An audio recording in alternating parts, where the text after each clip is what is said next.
Hi guys, long time no see. So we are deep in the quarter of duality, and everything around me is about relationships, and I'm sure around you too. So let's dive into this 59th gate. The sun will enter the 59th gate in a few hours, and we are going to dive into the sleeping phoenix energy. And these two gates are very special and unique. They are going through a mutation, and nothing about them is as it seems or as it's written in the books.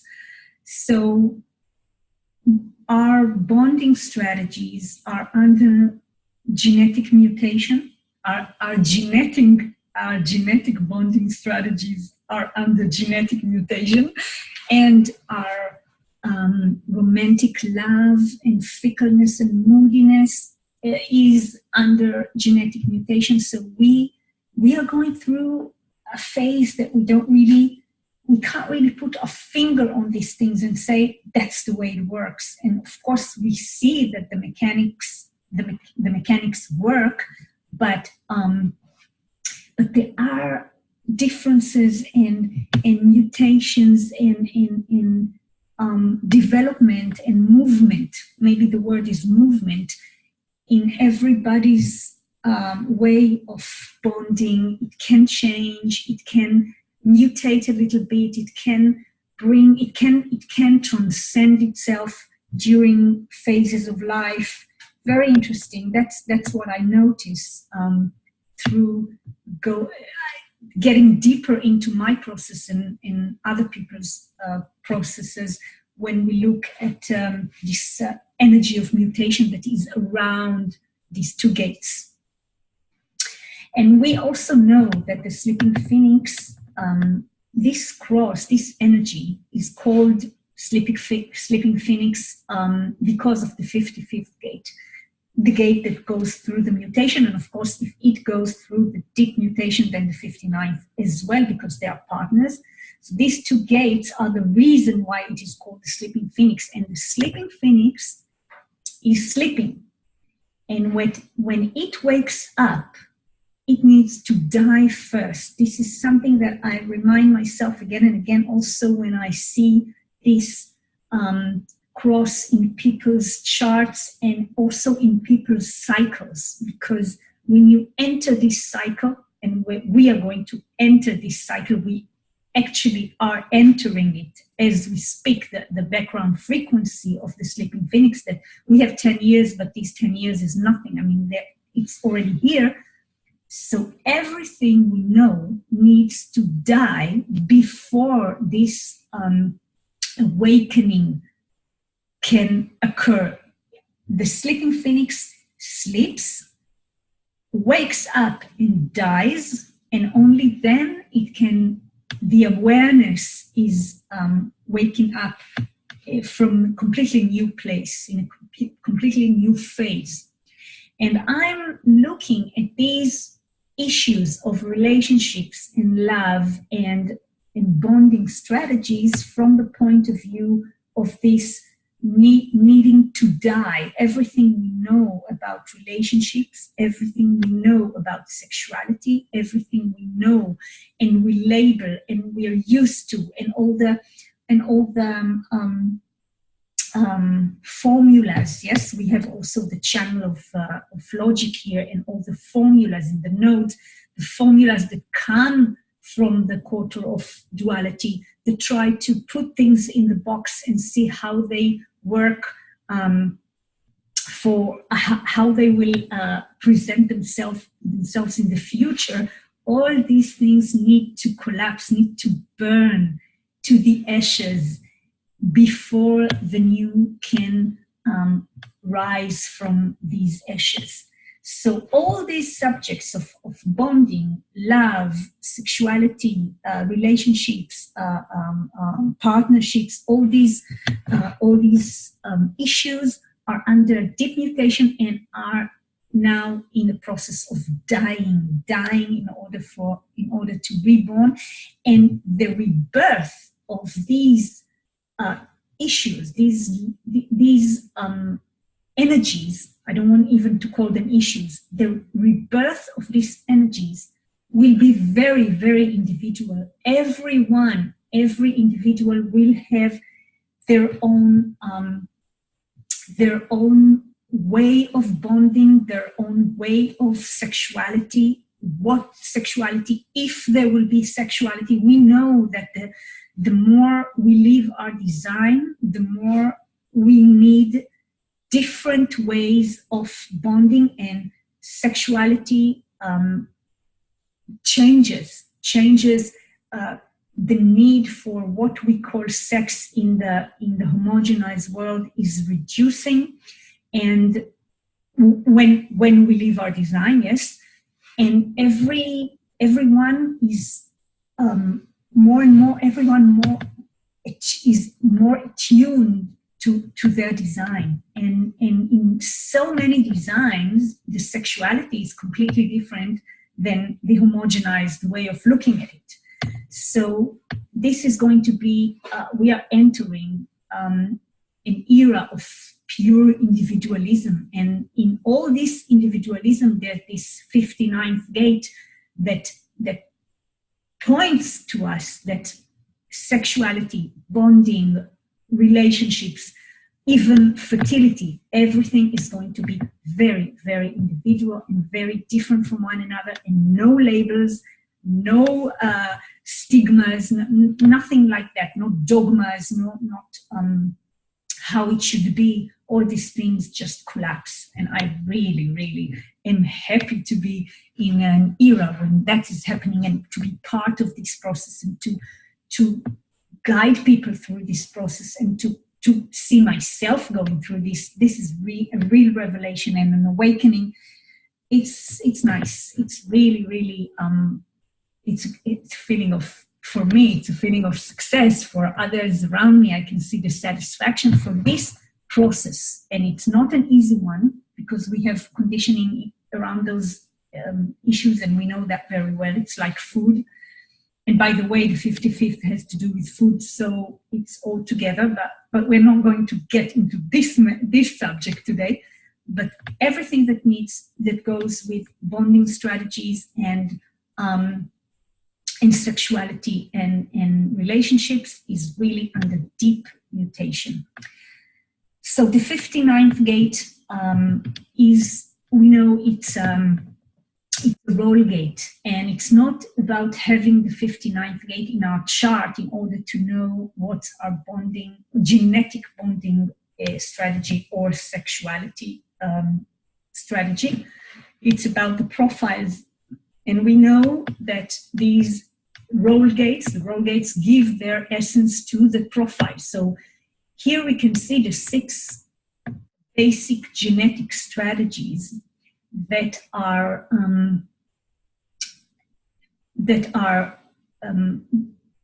show themselves in the profile. And of course, it's a big difference if we have, for example, let's take the first line, the pursuer pursued, the caveman or woman. It's very difficult. It's very different if we have it in the personality, and then we identify with this, but it's only mental.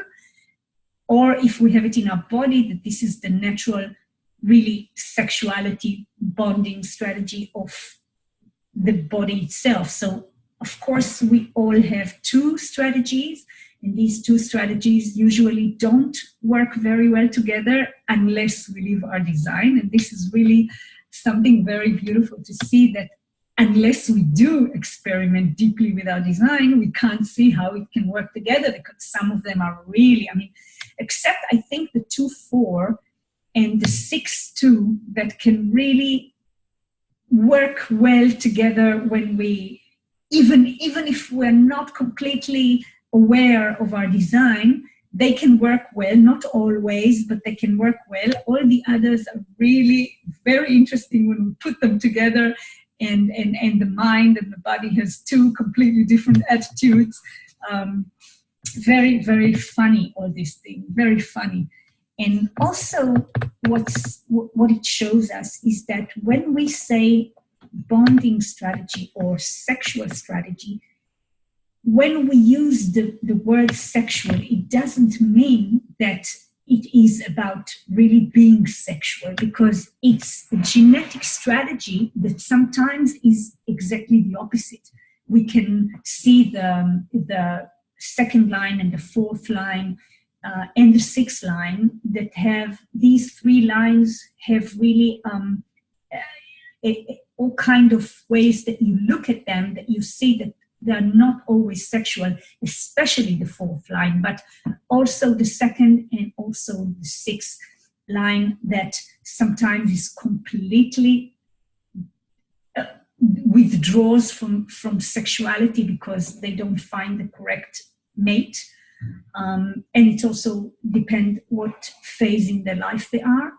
The fourth line that sometimes is completely not touching sexuality, has a lot of intimacy, but it's a friendly intimacy, a sisterhood, brotherhood. Again, it really depends on how the chart is built and what other things are there. We can't take one part in even if it's the profile, because we need to see the definition in the chart. So the thing is that when we see a 59th gate or the 59-6 channel in a chart, we can be distracted by that and think, oh, this is a very sexual person, but it can be completely the other way around. And it really needs to be looked in detail, the whole chart. When we have this in the transits, of course, we have 70% of the neutrinos coming to us with this energy. And of course, the beautiful thing is to observe what's happening to us. Are we affected by that? Maybe we are not. Maybe we just watch how everybody else is affected.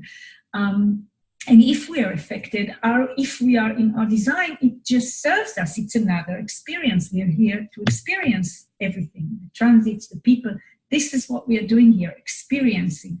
So it's very, very interesting to dive into it and to look how we take that in, and if we have a certain profile, yes, and a certain bonding strategy mentally and physically, the 59th comes through the sun. The neutrinos bring us something else. How does that work? Do we take it in? Do we use it according to our strategy and authority, or are we just watching, or are we being drawn to it and distracted by it? So it's very, very interesting to watch. And of course, this is a week of making babies. This is the week in the year of making babies. 55th gate, I just want to touch one aspect of it because we already know and we talked about it. But this is the gate, it's a love gate, and it's a gate of being in love with love, very romantic love. This is the romantic stream, yes, the stream of emoting that doesn't really want to take things to the nitty-gritty. They don't really want to go to bed with the one they love because they just want to preserve the romantic picture, yes? So it's very interesting to see the most down-to-earth sexual gate with the most romantic and fickle and the one that doesn't know really if it loves or doesn't love, and all this half cup full or empty. Very, very interesting to see the combination together. And it's about being in love with love and also having all these bonding strategies. Again, just notice just for us to notice that a week with the 55th gate as part of the cross is about eating disorders, again, because this is about emotional eating. So let's just look at it and see, does it touch us? Does it touch us? Does it affect us? Does it distract our habits of eating? Tomorrow, what happens, or the day after tomorrow, what happens is that Jupiter moves, leaves the 57th gate, the gentle, and goes to duration, the gate of continuity, again in the spleen. And this gate is connected, of course, to the Mary Maiden that Pluto sits in, and they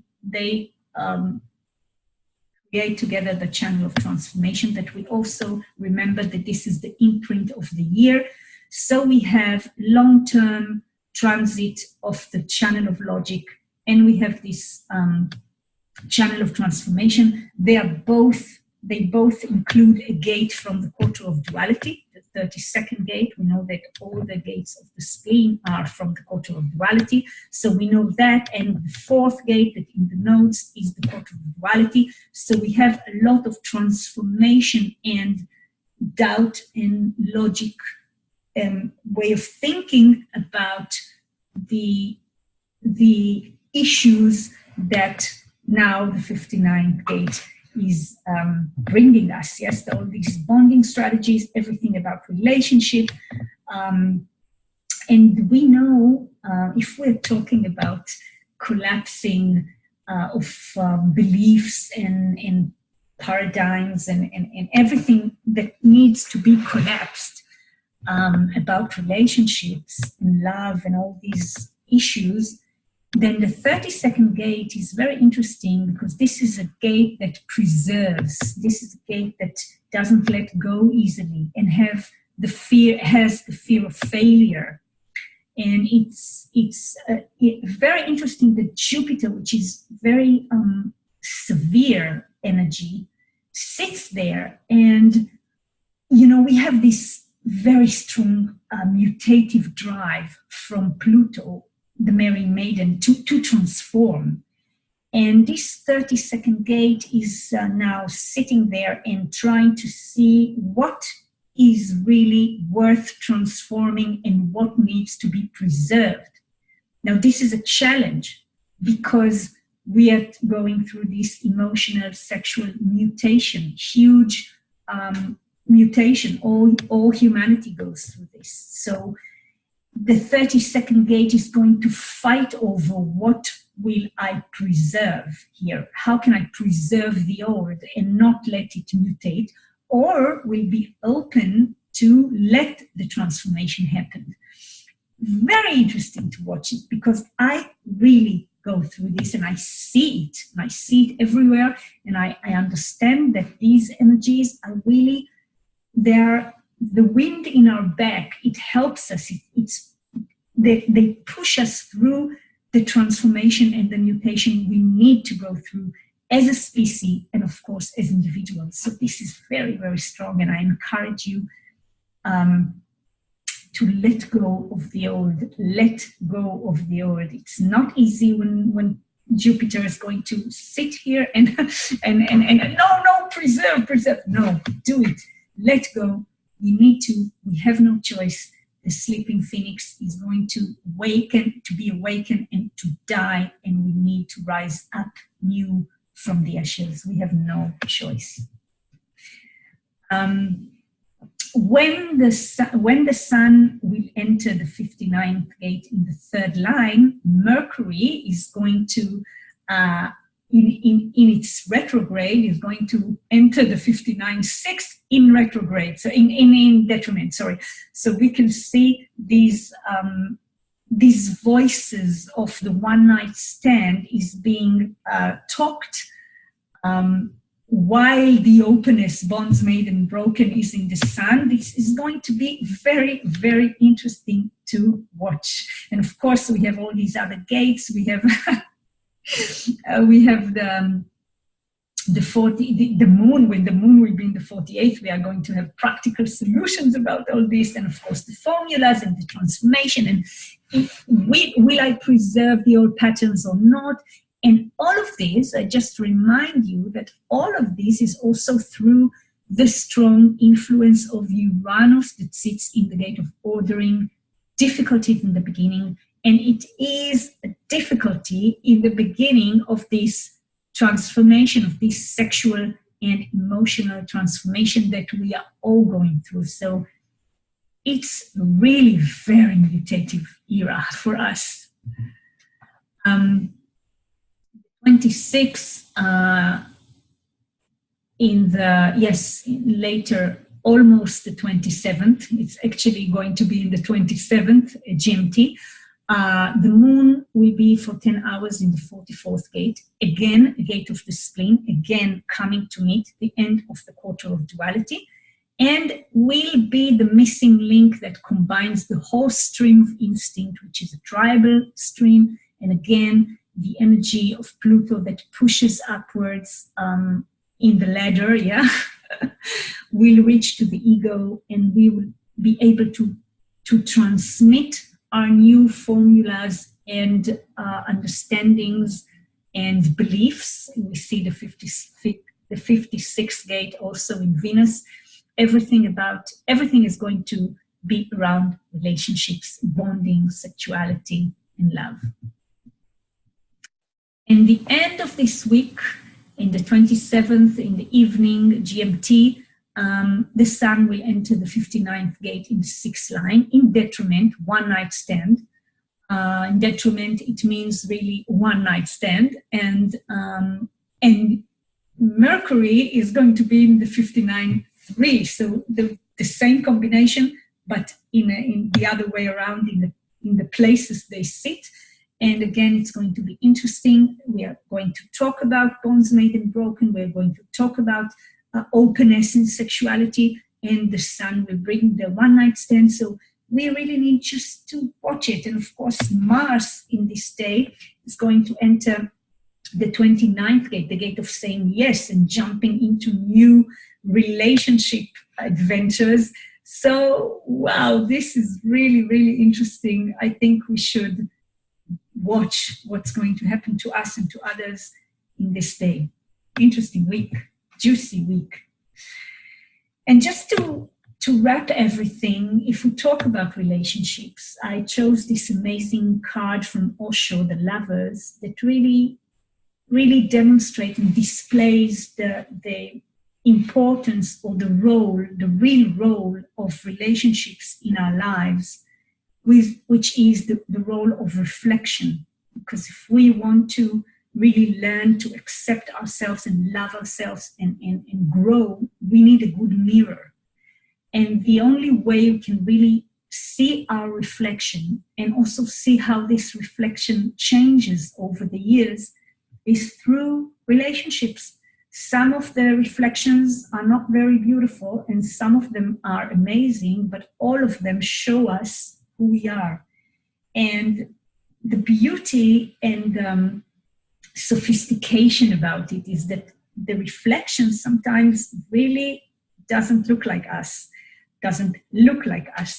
But sometimes you look at relationships, you look at the mechanics, you see both charts and you say, oh, they're completely different. How can this person reflect me if he has all these centers different from me and profile different or whatever? And of course, there is always a reflection. There is always something to learn. There is always something to grow through. And this reflection is our present. And what's important and what's really needs to be remembered, and it relates directly to breaking all these fantasies, beliefs, stigmas, dogmas that we have about relationships, that sometimes or most of the times when we meet a person, we have an agenda about what's going to happen. And this agenda is the thing that prevents us from growing. So sometimes if we look in the mirror, everything we need to do is just look in the mirror and understand the reflection instead of building a whole story and movie and agenda about why or what's going to happen. Because the most important thing is what's happening now and what do I see in the mirror. And sometimes the mirrors have a certain role, and sometimes the mirror have another role. I mean, it's really, we can't really know until we're there. You remember the channel of Discovery. We say yes to an adventure a cyclic adventure, and until it's ending, we don't really know what's going on there, what we came to learn. So if we don't have an agenda, and if we don't put a label in something, and we just look in the mirror and see our reflection, that's the way to grow for both ways, both people. That's it. So I hope there is a little, I hope this week will be a little different in our way of looking at bonding, relationships, sexuality, and reflections. And we will meet again when we meet. And I'm sending you love from rainy Toronto. This minute it's raining. You can see it's a little gray. I love this place. I really, really love it. And I still don't know if I'm going back to Israel soon or not. I mean, Israel is calling, and also Toronto, so I still don't have clarity about it, but we will know soon. But we will meet online, I hope, soon. See you. Bye-bye.